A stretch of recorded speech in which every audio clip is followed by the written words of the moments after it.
நாம பார்க்க போறது அதிசயங்கள் நிகழ்த்தும் அதிகாலை. உலக அளவுல மிகவும் புகழ்பெற்ற ஒரு புத்தகம் தான் அதிசயங்கள் நிகழ்த்தும் அதிகாலை. மிராக்கிள் மார்னிங் அப்படின்னு பேர். ஹால் எல்ராட் அப்படிங்கிறவர் இந்த புத்தகத்தை எழுதினார். இது ஒரு புத்தகம் மட்டும் இல்லைங்க, இது ஒரு பெரிய இயக்கம். உலகம் முழுக்க கோடிக்கணக்கான மக்கள் இந்த புத்தகத்தில் உள்ள ஒவ்வொரு வரியையும் பின்பற்றி தங்கள் வாழ்க்கையில பல அதிசயங்களை நிகழ்த்திட்டு இருக்காங்க. அதுக்கு ரொம்ப காரணம் என்ன அப்படின்னாக்கா, இவர் ஒரு சோதனை முயற்சியா தன் வாழ்க்கையை உட்படுத்தி ஒவ்வொரு மணி நேரத்துக்கும் இருக்கக்கூடிய சக்திகளை எல்லாம் அவர் ஆய்வு செய்து அதை ஒரு புத்தகமாக்கி அவர் கொடுத்திருக்கிறார். மனித குலத்துக்கு கிடைத்த ஒரு மிகப்பெரிய சொத்து அப்படின்னு சொல்லலாம் நம்முடைய ஹால் எல்ராடினுடைய உழைப்பை. ஏன்னா அதிகாலையில என்னென்ன அற்புதங்கள் நிகழுது அப்படிங்கிறத யோசிக்கிறார். சில பேர் நம்முடைய வாழ்க்கையில கூட சொல்லுவாங்க, என்னை கொஞ்சம் சீக்கிரமா எழுப்பி விட்ருங்க நாளைக்கு காலையில அப்படிம்பாங்க. எத்தனை மணிக்கு அப்படின்னு கேட்டீங்கன்னா, ஒரு 9 மணிக்கெல்லாம் எழுப்பி விட்ருங்க அப்படிம்பாங்க. 9 மணிங்கிறதே அவங்களுக்கு ரொம்ப சீக்கிரம், ஏர்லி மார்னிங் மாதிரி இல்லையா? அப்படி இல்லைங்க. அதிகாலை அப்படிங்கிறது என்னன்னா, நம்முடைய ஆண்டாள் நாச்சியார் சொன்ன மாதிரி சிற்றம் சிறுகாலைங்கிற ஆண்டாள் நாச்சியார். காலை எழுத சிறுகாலை இல்லை, சிற்றம் சிறுகாலை, ஏர்லி மார்னிங். நம்ம ஊர்ல பிரம்ம முகூர்த்தம்னு சொல்லுவோம் பாருங்க, அதுதான் அதிகாலை. அதிகாலையில் எழுகிற பறவை நிச்சயமாக உணவோடு திரும்பும் அப்படின்னு ஒரு பழமொழியே உண்டு. மிகப்பெரிய பெரிய சாதனையாளர்கள் எல்லாரையுமே ஒற்றுமைப்படுத்தி பார்க்கும் பொழுது அவங்க எல்லார் வாழ்க்கையிலையும் ஒரே புள்ளியில நின்னது என்ன அப்படின்னா, அந்த ஏர்லி மார்னிங் எந்திக்கிற பழக்கம். யாரெல்லாம் 4:33 எந்திக்கிறீங்களோ அவங்களுடைய கடன் சுமை எல்லாம் இல்லாம போயிடும் அப்படின்னு சொன்னா நீங்க நம்புவீங்களா? இப்பேற்பட்ட பல அதிசயங்கள் நிறைந்ததுதான் அந்த அதிகாலை நேரம். இன்னும் நிறைய மிடில் கிளாஸ் மக்கள் இருக்காங்க இல்லையா, அந்த நடுத்தர மக்கள், அவங்க வாழ்க்கை இன்னும் ஏன் அப்படியே இருக்கு? அவங்க மேலையும் போக முடியாம கீழையும் போக முடியாம ஏன் நடுத்தரத்துல இருக்காங்க அப்படின்னா, இந்த அற்புத சுகம் அளிக்கக்கூடிய இந்த அதிகாலை பொழுது அவங்க டோட்டலாவே மிஸ் பண்ணிடுவாங்க. அவங்க எந்திக்கிறதே 6 மணிக்கு மேலதான் எந்திப்பாங்க. இன்னும் இன்னைக்கு இருக்கிற தலைமுறையெல்லாம் பாத்தீங்கன்னாக்கா நைட்டு தூங்க போறதே 12 மணி 1 மணின்னு ஆயிடுது. ஏன்னா அந்த அளவுக்கு இன்னைக்கு மொபைல் யூசேஜ் எல்லாம் ஜாஸ்தி ஆயிடுச்சு. அப்ப இவங்க தூங்க போறதே லேட்டா போறதுனால நிச்சயமா அவங்க அதிகாலையில எந்திக்கைக்கு வாய்ப்பே கிடையாதுங்கிற மாதிரி ஆயிப்போச்சு. ஆனா அதிகாலையில எந்திக்கைக்கு என்ன பண்ணணுங்கிறது அந்த புத்தகம் பேசுதுங்க.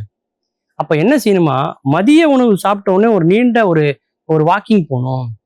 மாலை நேரத்துல கூட ஒரு உடற்பயிற்சி எடுத்துக்கிடலாம். அப்போ இரவுல சீக்கிரமே பசிக்க துவங்கும். 7 மணிக்கு முன்பே உணவை எடுத்துக்கொள்ள வேண்டும். உணவு ஜீரணம் ஆன பிறகு நம்ம தூக்கத்துக்கு போனோம் அப்படின்னா உடனே தூக்கம் வந்துடும். நம்ம சாப்பிட்டு போட்டு தூங்க போனோம் அப்படின்னாக்கா அது செரிமானம் பண்றதுக்கே 2 மணி நேரம் ஆகும். அப்ப அந்த வேலையை செய்யறதுனால தூக்கம் வர்றது தாமதமாகும். அப்ப 7 மணிக்குள்ள நம்ம சாப்பிட்டுட்டோம்னா விரைவில் நமக்கு தூக்கம் வந்துடும். இல்லைன்னா படுக்கையிலே புரண்டு புரண்டு படுத்துட்டு இருக்கணும். காற்றோட்டமான ஜன்னல் கதவுகளை எல்லாம் திறந்து விட்டு நல்ல காற்றோட்டமான சூழ்நிலையை உருவாக்கி நறுமணம் தவழுகிற மாதிரி நம்ம படுக்கை அறையை நம்ம மாற்றி நமக்கு காதுகளுக்கு ரம்மியமான பாடல்களை கேட்டுக்கொண்டு இனிமையான ஒரு தூக்கத்தை நம்ம எடுத்தோம் அப்படின்னா அதிகாலையில நம்மளால எழுந்திருக்க முடியும். அதிகாலையில எந்திக்கணுங்கிறது சரி, என்ன பண்ணணும்னே நிறைய பேருக்கு தெரியாது. எதுக்கு நான் அதிகாலையில சீக்கிரம் எந்திக்கணும், 4 மணிக்கு நான் ஏன் எந்திக்கணும் அப்படிங்கிறதுக்கான விடையும் இந்த புத்தகத்திலேயே அவர் சொல்றார். சேவஸ் அப்படின்னு சொல்றார்.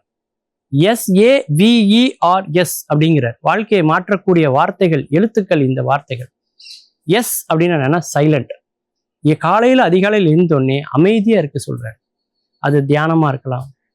நம்ம நம்மை நாமளே அறிந்து கொள்ளக்கூடிய ஒரு நேரமாக அந்த எஸ் அப்படிங்கிறது சொல்றாரு.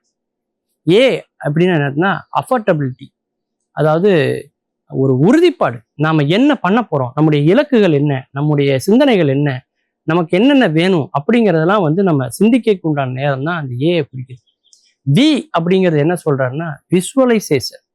நீங்க வாழ்க்கையில எதை அடையணும்னு நினைக்கிறீங்களோ அதை அடைஞ்ச மாதிரி உங்களை நீங்க கற்பனை பண்ணி பாருங்க, அந்த எண்ணத்துக்கு வலிமைகள் கூடும் அப்படின்னு அவர் சொல்றாரு. SAVE அப்படிங்கிறது என்னன்னா எக்ஸசைஸ். ஏதாவது ஒரு உடற்பயிற்சி நம்ம செய்யணும் அப்படிங்கிறார். அதன் பிறகு பாத்தீங்கன்னாக்கா SAVERS, ஆறுங்கிறது ரீடிங். ஏதாவது ஒரு புத்தகத்தை வாசிங்க, ஏதாவது கருத்துக்கள் உள்ள பத்திரிகைகளை நீங்க படிங்க, வாழ்க்கையை செதுக்கக்கூடிய நல்ல புத்தகங்களை கொஞ்சமாவது படிங்க. ஒரு நாளைக்கு 2 பக்கம் படித்தா கூட போதும். ஒரு ஆண்டுக்குள்ள நம்ம 3 புத்தகத்தை படிச்சு முடிச்சிருவோம் இல்லையா? அதுக்கப்புறம் பாத்தீங்கன்னா எஸ் எதை குறிக்குது அப்படின்னா சிப்ளிங்.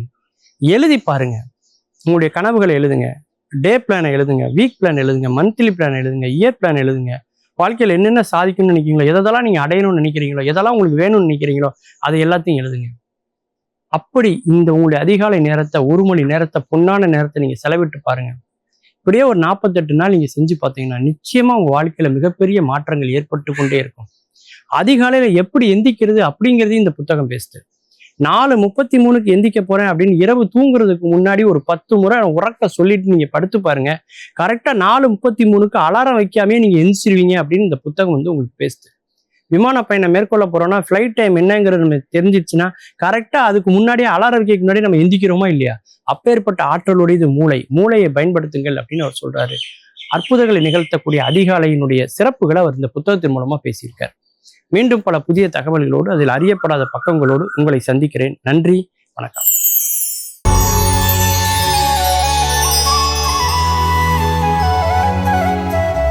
அதாவது கடன்பட்டார் நெஞ்சம்போல் கலங்கினான் இலங்கை வேந்தன்னு ஒரு பழைய வழக்கு இருக்கிறதா சொல்லிக்கிட்டு இருப்பாங்க. அப்படியெல்லாம் ராமாயணத்தில் இல்லை. ஆனாலும் அது ஒரு அருமையான சொல் வழக்கு. கடன்பட்டார் நெஞ்சம்போல் ராவணன் கலங்கி நின்னான் அப்படின்னா என்ன அர்த்தம்னா, கடன் வாங்கினவன் கலங்கி போய் நிற்கணும். இப்படி நம்ம வாங்க வேண்டிய சூழ்நிலை வந்துச்சு, அதை திருப்பி கட்டுற வரைக்கும் என்ன பாடுபடுது அப்படின்னு மனசு படாத பாடு படணும்.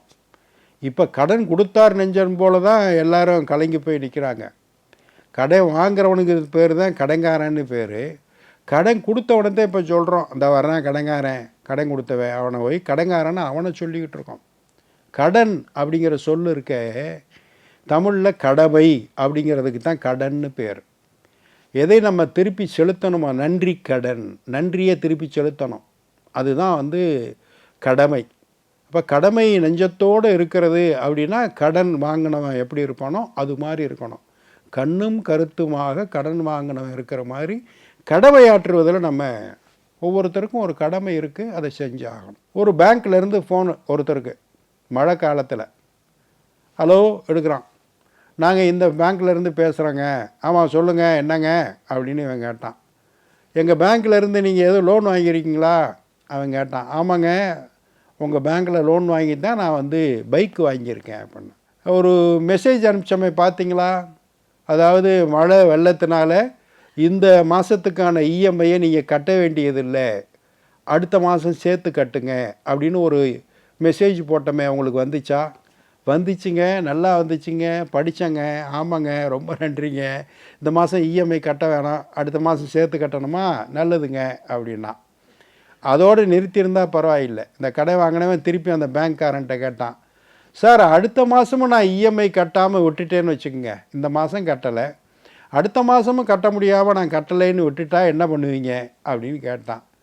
என்ன பண்ணுவோம், 2 ஆளை அனுப்பிச்சோம், பைக்கை ஜப்தி பண்ணி தூக்கிட்டு போயிடுவோம் அப்படின்னா.